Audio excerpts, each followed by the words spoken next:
আলাইকুম। মহান মুক্তিযুদ্ধে 1971 সালে যারা শহীদ হয়েছেন তাদের সকলের প্রতি শ্রদ্ধা ও ভালোবাসা। শ্রদ্ধা ভালোবাসা রাখতে হবে না, তাদের জন্য অবশ্যই দোয়া করতে হবে। আজকে আমরা দেশে এমন এক ক্রান্তি লোকে দাঁড়িয়ে আছি যা বলার ইয়ত্তা রাখে না। আমরা দেখেছি যে 30 লক্ষ শহীদের বিনিময়ে আমরা যে বাংলাদেশ পেয়েছিলাম 1971 সালে, সেই বাংলাদেশের স্বাধীনতাকে তার কয়েক বছরের মাথায় এই মুজিব বাহিনীরা হরণ করেছিল। আমরা দেখেছিলাম 1971 সালের তারপরই শেখ মুজিবের নামে যে বড় ফাঁসিবাদী নেতা ছিলেন, ফাঁসিবাদের জনক শেখ মুজিব সে রক্ষী বাহিনী তৈরি করে লক্ষ লক্ষ বা হাজার হাজার মানুষকে হত্যা করে। সে দেশে গণতান্ত্রিক ধারাকে ব্যাহত করে।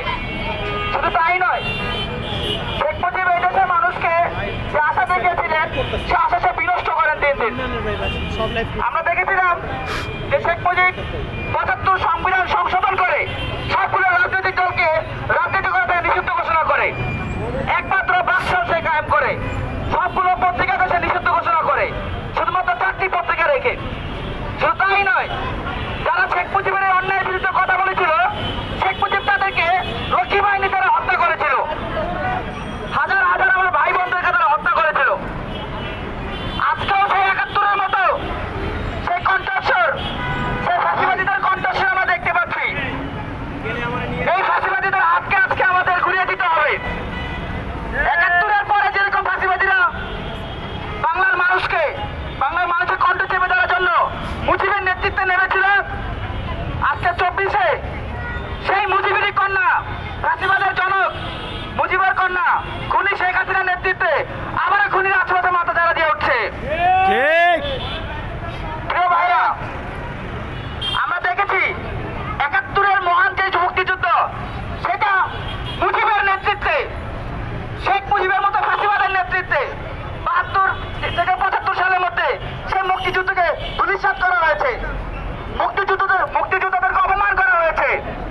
শুধু তাই নয়, এমনকি সাধারণ জনগণের যে নৈতিক অধিকার, যে কথা বলার স্বাধীনতা, সেইটাকে মুজিব হরণ করেছিল। সেই প্রতিচ্ছবি আজকে আমরা দেখতে পাচ্ছি। এখনো দেখতে পাচ্ছি বিডিআর হত্যার কমিশনকে গঠন করা হবে না বলা হচ্ছে। কেন?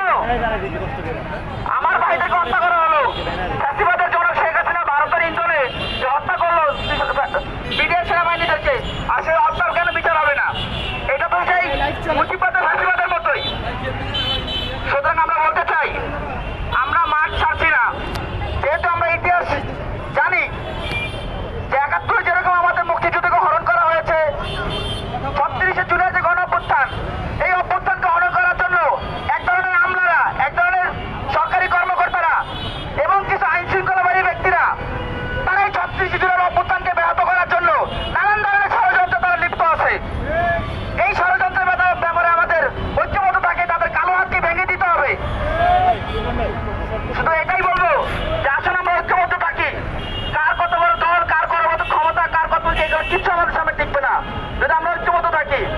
আমরা যদি শেখ হাসিনার মতো ফাঁসিবাদকে যদি আমরা নামাতে পারি, বর্তমানে যে ফাঁসিবাদ আছে, ফাঁসিবাদের ষড়যন্ত্র করতেছে, তাদেরকেও আমরা দমিয়ে দিতে পারবো ইনশাআল্লাহ। এই কথা বলে শেষ করতে ইনকিলাব জিন্দাবাদ।